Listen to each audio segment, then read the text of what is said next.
ಅವರು ಅಡವಿಯಲ್ಲಿದ್ದು ಕುರಿಗಳನ್ನು ಸಾಕಿಕೊಂಡು ಕುರಿಯ ಇಕ್ಕೆಯಲ್ಲಿ ಲಿಂಗವನ್ನು ಕಂಡು ದೈವಾರಾಧನೆ ಮಾಡಿಕೊಂಡು ಬಂದಂಥ ಒಂದು ಸಮಾಜ. ಪ್ರಕೃತಿಯ ಮೇಲೆ, ಗಾಳಿಯ ಮೇಲೆ, ಭೂಮಿಯ ಮೇಲೆ ಅವರು ಅಡವಿಯಲ್ಲಿದ್ದ ಕಂಡದ್ದು, ತಿಳಿದದ್ದು, ನೋಡಿದ್ದು, ಅನುಭವಿಸಿದ್ದನ್ನು ಹೇಳ್ತಾ ಬಂದಿದ್ದಾರೆ. ಅದು ಕುರುವಿನ ರಟ್ಟು, ಕೆಲವು ಕಡೆ ಕುರುಬು ರಟ್ಟು ಅಂತಾರೆ. ಅದು ಕುರುಹಿನ ರಟ್ಟು, ಮುಂದೆ ಏನಾಗ ಕುರು ಅಂತ ರಟ್ಟು ಅಂತಕ್ಕಂಥದ್ದು.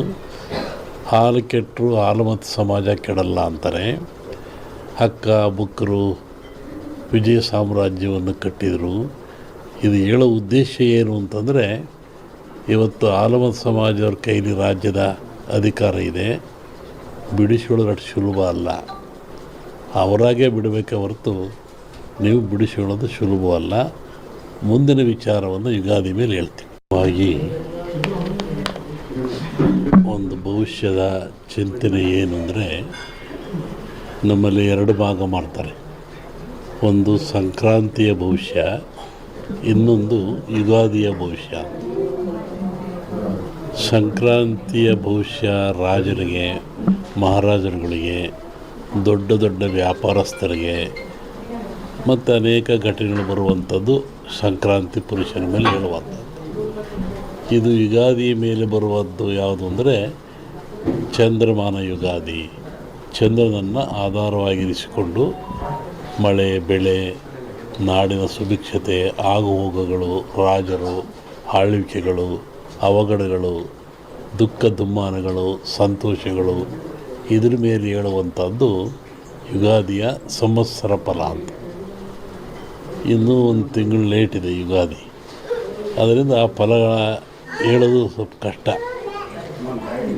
ಈಗ ನೀವು ಕೇಳುವಂಥದ್ದು ಏನು ಅಂತಂದರೆ, ಮಳೆ ಬೆಳೆಗಳು, ಆರೋಗ್ಯ ಮುಖ್ಯವಾಗಿ. ನಮ್ಮ ದೃಷ್ಟಿಯಲ್ಲಿ ಕರ್ನಾಟಕಕ್ಕೆ ಬರುವ ಸಂವತ್ಸರದಲ್ಲಿ ಯಾವುದೇ ವಿಧವಾದ ತೊಂದರೆ ತಾಪತ್ರಯಗಳಿಲ್ಲ. ಮಳೆ ಬೆಳೆಗಳು ಚೆನ್ನಾಗಿ ನಡೀತವೆ, ಸುಭಿಕ್ಷತೆ ಇರ್ತದೆ ಮತ್ತು ನಾಡಿನಲ್ಲಿ ಯಾವುದೇ ಕೊರತೆ ಕಾಣ್ತಾ ಇಲ್ಲ. ಯುಗಾದಿಯ ನಂತರ ಕರ್ನಾಟಕದ ಬಗ್ಗೆ ಮತ್ತು ಜಾಗತಿಕ ಬಗ್ಗೆ ಭಾಳ ಅಜಾಗರೂಕತೆ ಇದೆ, ತೊಂದರೆ ಇದೆ. ಹೋದ ವರ್ಷಕ್ಕಿಂತಲೂ ಹೆಚ್ಚಿನ ಭೀಕರತೆ ಕಾಡುವ ಲಕ್ಷಣ ಇದೆ. ಅದನ್ನು ಯುಗಾದಿ ನಂತರ ಹೇಳ್ತೀನಿ. ಇತ್ತೀಚಿನ ದಿನಗಳಲ್ಲಿ ಎಲ್ಲರೂ ನೋಡಿದಂಗೆ ಭೂಕಂಪಗಳು ಹೆಚ್ಚಾಗ್ತಾ ಇದ್ದಾವೆ. ಇದನ್ನು ಒದರಿಸುವೆ ಹೇಳಿದ್ವಿ ನಾವು. ಇದನ್ನು ಭೂಕಂಪಗಳು, ಭೂಮಿ ಅಗಲತಕ್ಕಂಥದ್ದು, ಜನರಿಗೆ ಸಾವು ನೋವು ಆಗ್ತಕ್ಕಂಥದ್ದು, ಕಟ್ಟಡಗಳು ಬೀಳ್ತಕ್ಕಂಥದ್ದು, ಇದು ಮುಂದುವರಿದ ಜೊತೆಗೆ ಭೂ ಸುನಾಮಿ, ಜಲ ಸುನಾಮಿ, ಬಾಹ್ಯ ಸುನಾಮಿ ಅಂತ. ಇಲ್ಲಿವರೆಗೂ ಬರೀ ಜಲ ಸುನಾಮಿ ಆಗ್ತಾಯಿತ್ತು. ಸಮುದ್ರದಲ್ಲಿ, ಸಾಗರದಲ್ಲಿ ಸುನಾಮಿ ಬಂದು ತೊಂದರೆ ಆಗ್ತಾಯಿತ್ತು. ಈ ಸತಿ ಭೂ ಸುನಾಮಿನೂ ಇದೆ. ಭೂಮಿ ಒಳಗೆ ಸುನಾಮಿಯಾಗಿ ಕಂದಗಾಗ್ಲಕ್ಕಂದು ಜಲ ಸುನಾಮಿನೂ ಹೆಚ್ಚಿದೆ. ಬಾಹ್ಯ ಸುನಾಮಿ ಅಂತ ಬಾಹ್ಯಾಕಾಶದಲ್ಲೂ ಆ ತೊಂದರೆ ಆಗ್ತಕ್ಕಂಥ ಲಕ್ಷಣ ಇದೆ. ಅದನ್ನು ಯುಗಾದಿ ನಂತರ ಹೇಳ್ತೀನಿ. ನೀವು ಭಾಳ ಅಪೇಕ್ಷೆ ಪಡುವಂಥದ್ದು ರಾಜಕೀಯ. ಏನಾಗುತ್ತೆ, ಏನಾಗ್ತಾರೆ, ಎಂತ ಆಗ್ತಾರೆ ಅಂತ ಒಂದು ಸಾಂಪ್ರದಾಯಿಕವಾದ ಮಾತು. ಎಲ್ಲ ಧರ್ಮಗಳು ಇದ್ದಾವೆ, ಎಲ್ಲ ಸಮಾಜಗಳು ಇದ್ದಾವೆ, ಎಲ್ಲ ವರ್ಗದವರು, ದೈವದವರು ಈ ಭೂಮಿಯಲ್ಲಿ ವಾಸ ಮಾಡ್ತಾ ಇದ್ದಾರೆ. ಒಂದು ಸಮಾಜ ಪ್ರಾಚೀನ ಕಾಲದಿಂದಲೂ ಸಹಿತ ಹಾಲುಮತ ಸಮಾಜ ಅಂತ ಕರೀತಾರೆ. ಹಾಲುಮತ ಸಮಾಜ ಅಂದರೆ ಅವರು ಅಡವಿಯಲ್ಲಿದ್ದು ಕುರಿಗಳನ್ನು ಸಾಕಿಕೊಂಡು 20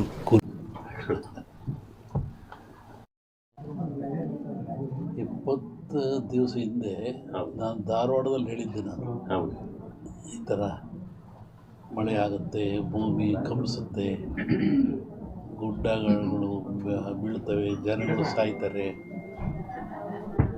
ರೋಗ ರುಜಿನಗಳು ಹೆಚ್ಚಾಗ್ತವೆ.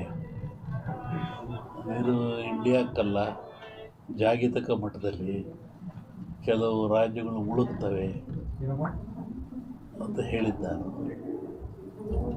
ಈಗ ಅದರ ಪ್ರಕಾರವಾಗಿ ನನ್ನ ಲೆಕ್ಕ ಇನ್ನೂ ಅಮಾವಾಸ್ಯೆವರೆಗೆ ಇರ್ತದೆ. ಅಮಾವಾಸ್ಯೆ ನಂತರ ಮತ್ತು ಬೇರೆ ಭಾಗದಲ್ಲಿ ಹೋಗ್ತದೆ ಅದು. ಒಟ್ಟಿಗೆ ಇದು ಕ್ರೋಧಿನಾಮ ಸಂವತ್ಸರ.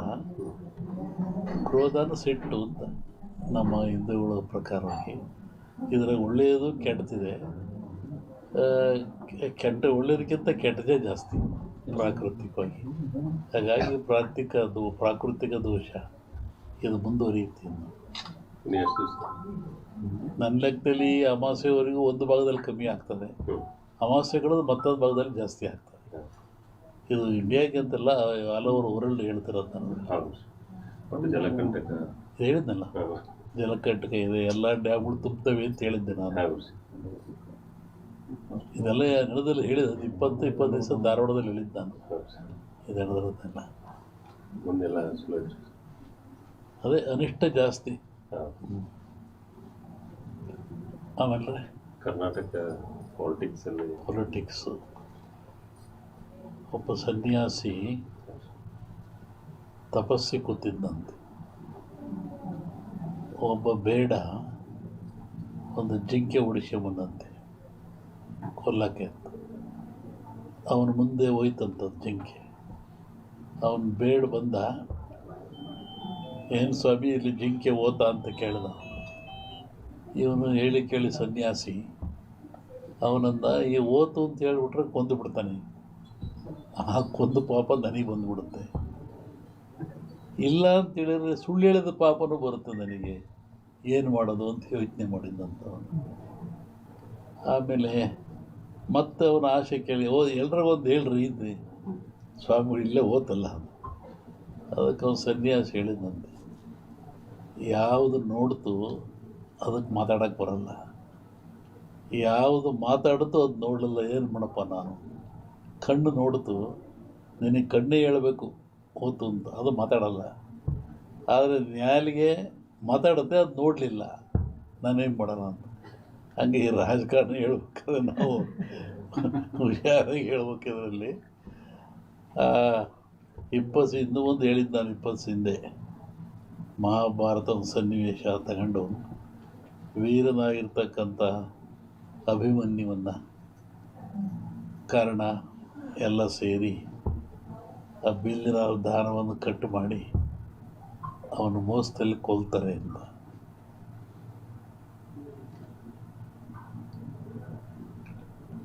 ಆಮೇಲೆ